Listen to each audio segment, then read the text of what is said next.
A audiência de custódia representa um grande avanço, uma grande conquista para o Brasil, posto que permite que o Brasil alinhe a política de justiça e direitos humanos com as demais nações democráticas de direito.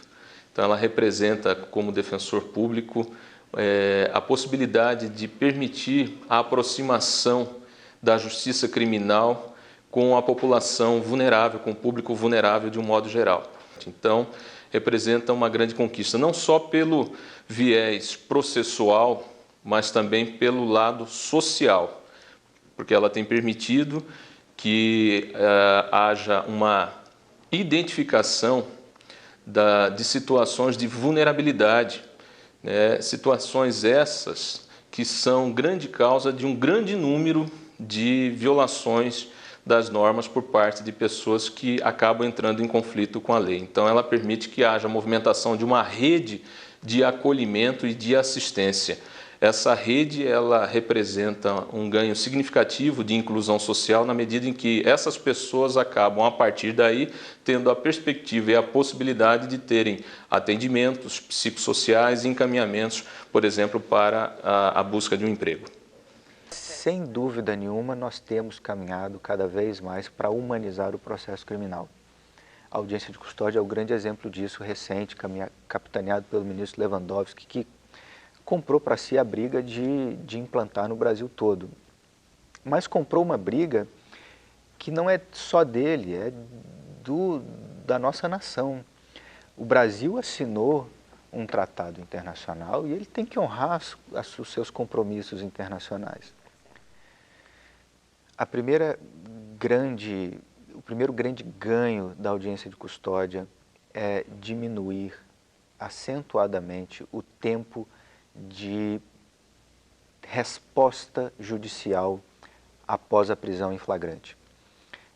Se antes nós tínhamos um sistema talvez um pouco mais truncado, um pouco mais perverso, em que o sujeito esperava 2, 3, 4, 5 dias até conseguir ter uma decisão acerca da sua continuidade na prisão ou soltura, com o projeto audiência de custódia esse tempo foi razoavelmente reduzido.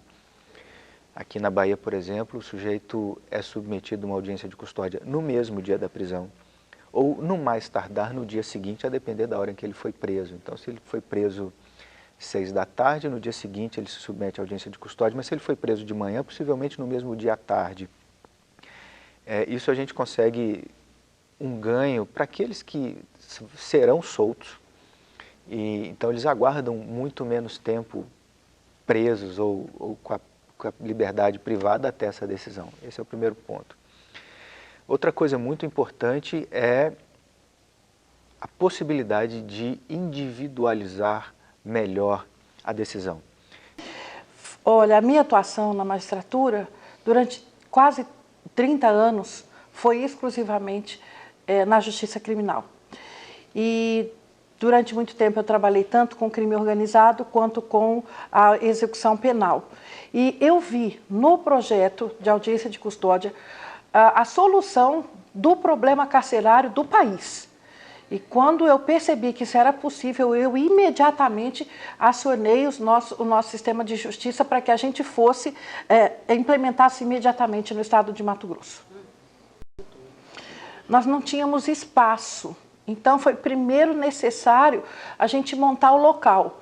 Fomos ao fórum da capital, procuramos o espaço para adaptar tanto a sala de audiência e ao lado dela, no mesmo complexo, no núcleo, o lugar onde estariam o perito criminal, o perito legista, tanto o legista quanto o papiloscopista, né? Também um lugar onde estivessem as assistentes sociais, a psicóloga, a Secretaria de Justiça, o sistema penitenciário, onde houvesse espaço também para o AB, para o Ministério Público, para a Defensoria, então o cartório. Então isso foi montado, esse núcleo da audiência de custódia foi construído dentro de um espaço do fórum.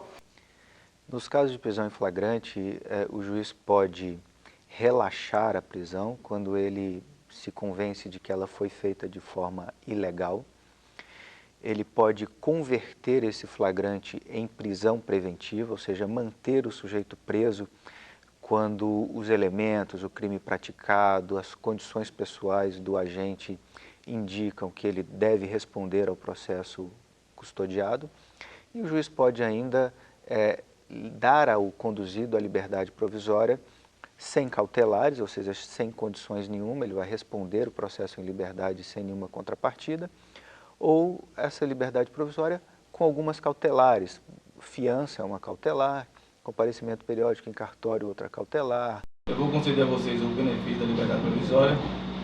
Vocês vão responder o processo em liberdade mediante algumas condições, que será a de comparecer mensalmente em juízo para dizer o que estão fazendo e onde é que estão morando. Não podem mudar de endereço ou viajar sem comunicar ao juiz. Eu, nas primeiras semanas, eu não acreditava no que eu estava vendo. Porque logo nas primeiras semanas nós tínhamos flagrantes ainda de crimes muito leves, né?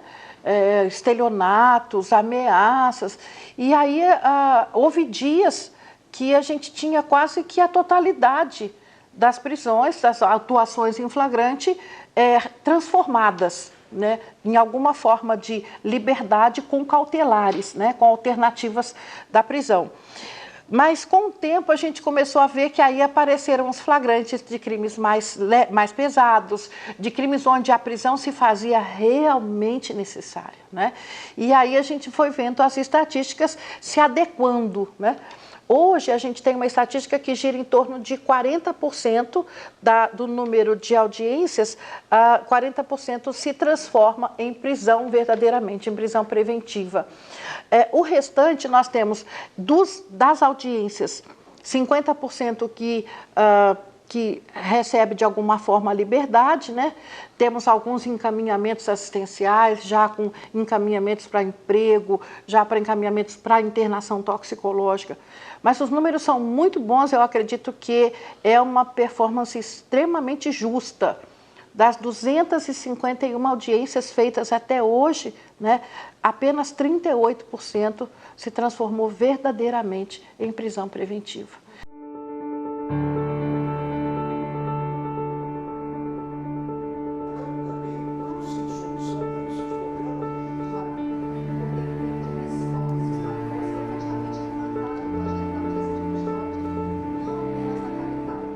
Os exemplos dos outros estados é a nossa expectativa, né? Porque temos estados com um índice de soltura muito alto, né?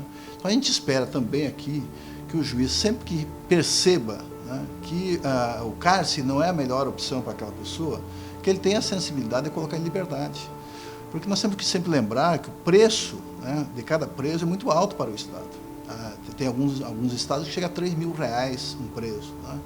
Então, se nós podemos soltá-lo, a gente evita fazer uma economia para o Estado, um dinheiro que pode ser aplicado na educação, na saúde, né? E, além do mais, o juiz também poderá optar por uma das medidas alternativas. Eu reputo como um novo olhar humanitário para a questão do tratamento a ser dispensado em relação às pessoas custodiadas em flagrante delito. É um anseio de toda classe, seja defensoria pública, seja advocacia, ou seja, que tivesse uma audiência, que tivesse, antes de ser o cidadão trancafiado no sistema prisional, que ele viesse à presença do juiz, do defensor e do Ministério Público.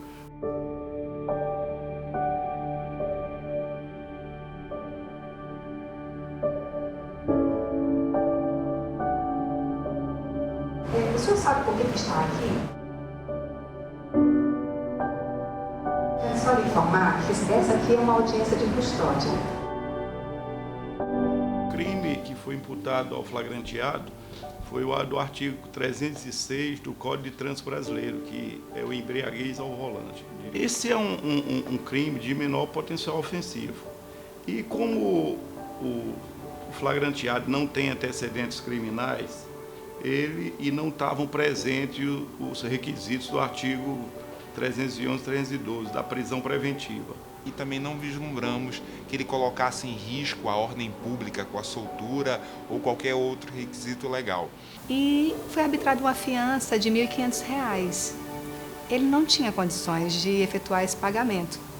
portanto, foi apresentado diante da autoridade judiciária e nós, diante da audiência de custódia, verificamos a impossibilidade do autuado efetuar esse pagamento. Como ele é pobre, assistido da Defensoria Pública de Roraima, eu, na qualidade de defensor, pedi que fosse requerer a liberdade provisória com dispensa de fiança, tendo em vista que ele não tinha antecedentes criminais, o crime é de menor potencial ofensivo. E foi concedida a liberdade provisória com dispensa de fiança, apenas se comprometendo, né, a se apresentar sempre a comparecer sempre que fosse intimado e não mudar de endereço sem comunicar ao juízo. Cumprindo esse período de prova, o senhor não fica com maus antecedentes, certo? Aí sua vida segue tranquilamente, tá bom? Passa a ser um auto de prisão em flagrante com o rosto. Você tem a oportunidade de olhar a pessoa que foi presa. Você tem a oportunidade de dialogar com ela, com o promotor, com o defensor. Então, a homologação dessa prisão, ela deixa de ser um ato isolado do juiz, onde ele, no seu gabinete, sem ter Ministério Público por perto, Defensoria por perto, ou o próprio preso, ele decide, mas única e exclusivamente com base no que foi apresentado por meio do comunicado de prisão em flagrante. Não é um processo só com número que o juiz vai ver só papel, ali não. O juiz, o Ministério Público e a Defensoria Pública vai ver o cidadão, vai poder se entrevistar com ele e ver as peculiaridades de cada caso. E vai permitir que, juntamente com o juiz e juntamente ali com a defesa, você garanta os direitos fundamentais do cidadão e que haja um procedimento justo, que é o principal mote da aplicação do direito. Nossa expectativa é que, primeiro, que ela realmente traga uma dignidade maior ao preso, né, ao flagranteado. Segundo, que diminua um pouco a comunidade carcerária muito grande aqui no Estado, né? E que também diminua a violência policial que muitas vezes ocorre, porque com a audiência de custódia, o juiz terá, logo em seguida da prisão, um contato direto com o preso. Então ele poderá aferir também as condições físicas, a integridade física do preso. Isso é muito importante. Sabendo que o preso vai ser apresentado em até 24 horas para o juiz, diante do promotor e do defensor público ou advogado, claro que quem eventualmente efetuar a prisão dessa pessoa vai ter mais receio.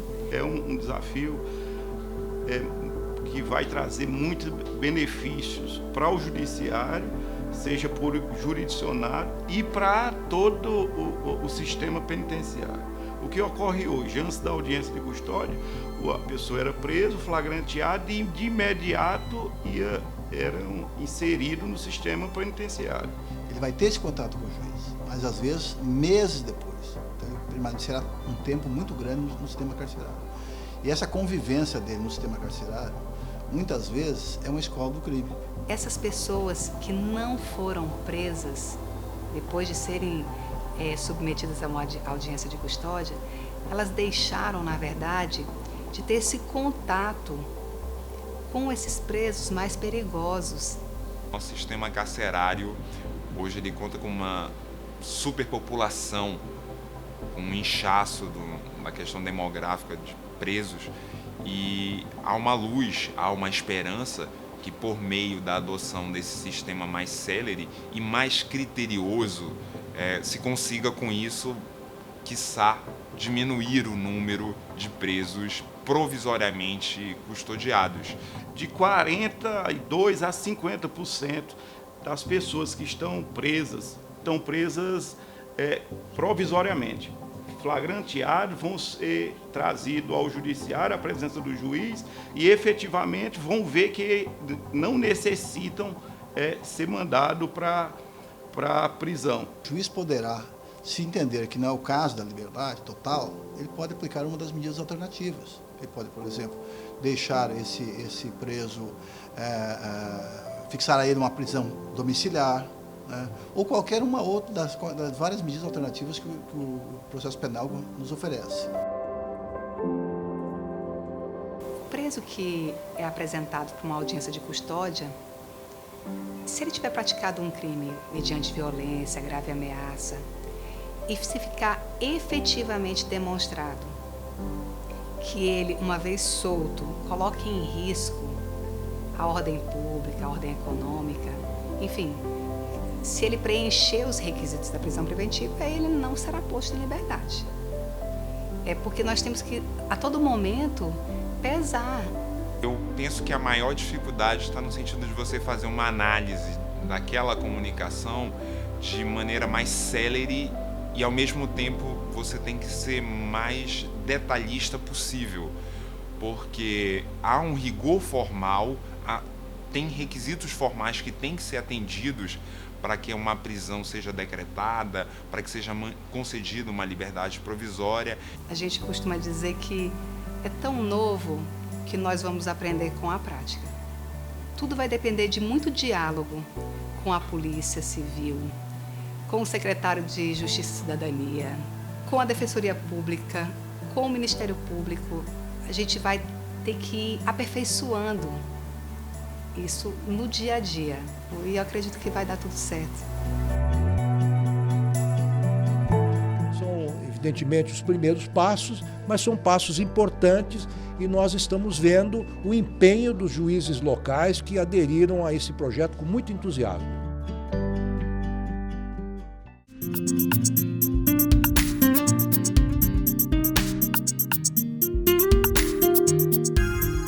O Ministério Público, em primeiro lugar, a visão do Ministério Público é a defesa da sociedade, da coletividade.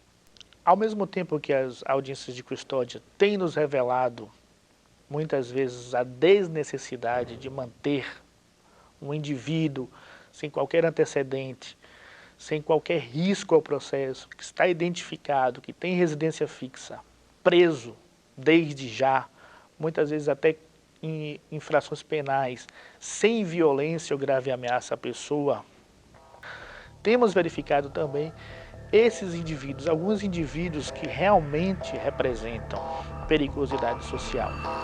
Porque na data de 13 de setembro, por volta das 16h30, 17 horas, no Largo do Campo Grande, portava uma arma de fogo, precisamente um revólver calibre 38, marca Taurus, com número de série raspado. Então, neste caso, nós nos deparamos com um sujeito que participava de uma parada gay e, no meio de uma multidão de pessoas, portava uma arma com um calibre razoável, era um calibre 38, e esta pessoa já tinha antecedentes por roubo. Então, verificamos que os argumentos utilizados por ele para estar portando a arma não condiziam com alguns fatos por ele já praticados, revelando que ele poderia ali cometer um roubo, um crime mais grave. A polícia militar, graças a Deus, ela conseguiu interceptar este agente antes da ocorrência de algum ato mais grave. Então, eu fiz um juízo de periculosidade desse agente neste momento. Verifiquei que ele não se tratava apenas de um porte de arma, mas poderia ser um ato preparatório para algo mais grave.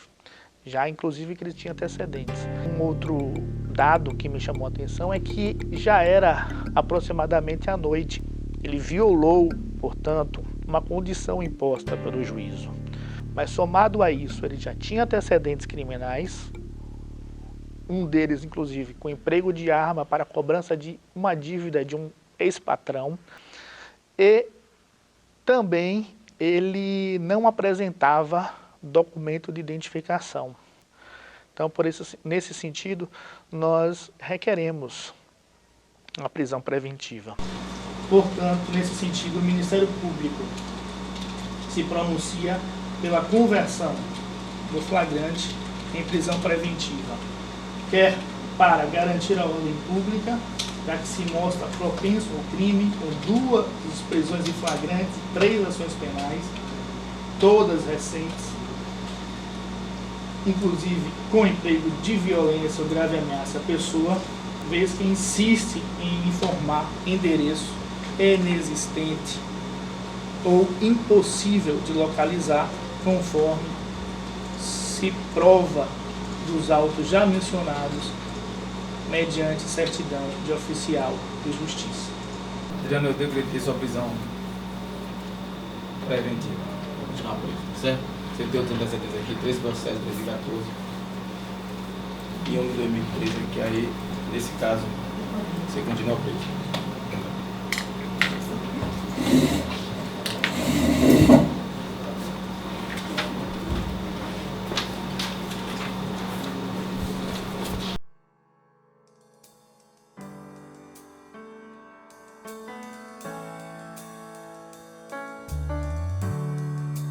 Pois é, eu saí de casa para procurar emprego. Aí fui, rodei a cidade inteira aí, não achei emprego. Aí quando eu vou voltando, passei numa rua lá, tinha uma Brits.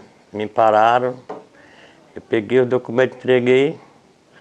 Aí eles foram lá para trás da moto, ficou lá, depois foi checar a carteira e a carteira sem prontuário. E eu não sabia, já me levaram preso. Ele foi lá e contratou uma empresa que prometeu para ele uma carteira de motorista, você entendeu? É isso que ele me alegou. E aí a velocidade de ter tirado essa carteira que ele não compreendeu.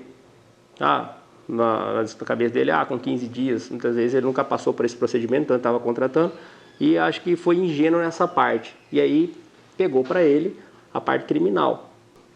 Qual a necessidade dele passar por um processo, por um procedimento desse policial todo que se envolve, depois vai para uma cadeia, lá na delegacia, depois ele vai para um presídio, onde tem vários outros detentos de vários outros crimes. Qual a necessidade disso se o crime dele é um crime de pequena monta, é um crime com pena baixa, é um crime que ele vai ficar em liberdade provisória, ele é réu primário, bons antecedentes. Eu estava sem carteira, aí a empresa falou: olha, você vai ter que fazer uma habilitação aí, que sem habilitação não tem jeito da gente trabalhar.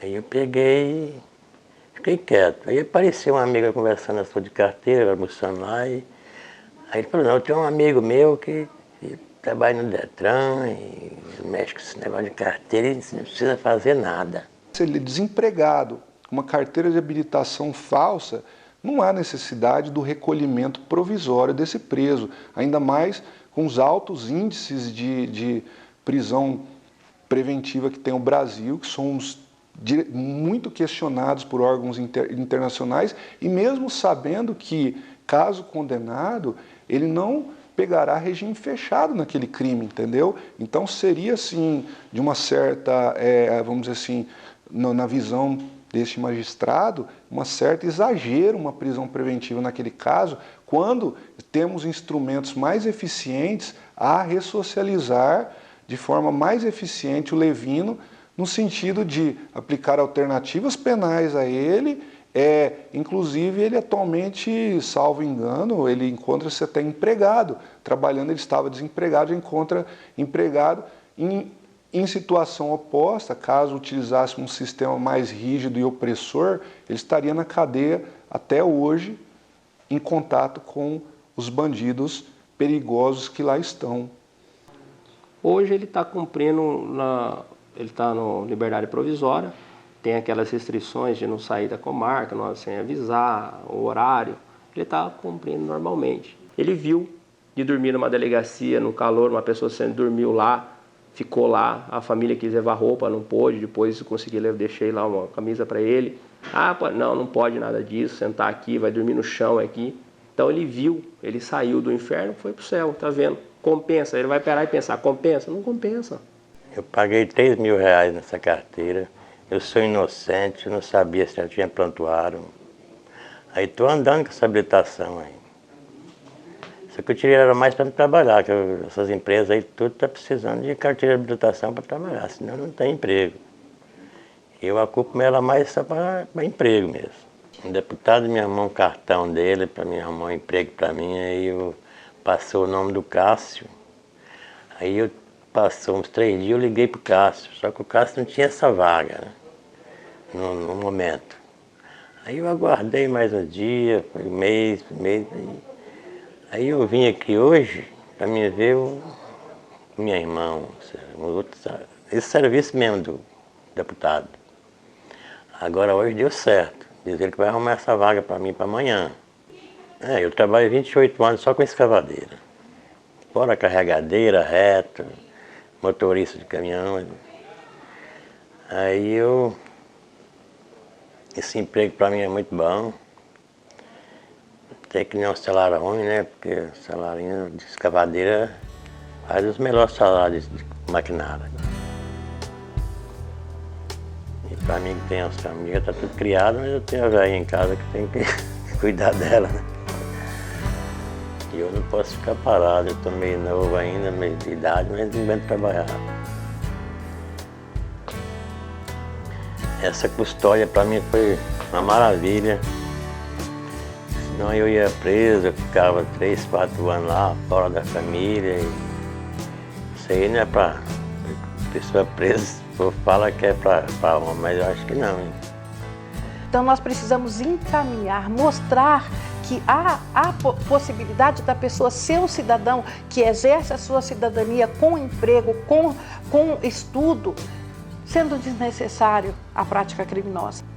Eu tenho certeza que os índices de reincidência serão muito e muito menores com as audiências de custódia. Com a minha experiência de 30 anos de magistratura criminal, eu posso dizer, o projeto da audiência de custódia é o maior e o melhor de todos os projetos da justiça do país. O Brasil, como signatário da Convenção Americana de Direitos Humanos, ele tem a obrigação de aderir à audiência de custódia. Então, felizmente, o Supremo Tribunal Federal enfrentou o tema recentemente, mostrando a todos nós que o caminho é esse, é um caminho sem volta. É claro que, por se tratar de uma novidade, às vezes por uma questão cultural, gera-se aquele impacto, né, da resistência por parte de alguns setores e segmentos, mas os resultados têm se mostrado bastante suficientes a fazer com que possamos todos nós apoiar, difundir e, acima de tudo, interiorizar o projeto, porque felizmente hoje nós podemos dizer à sociedade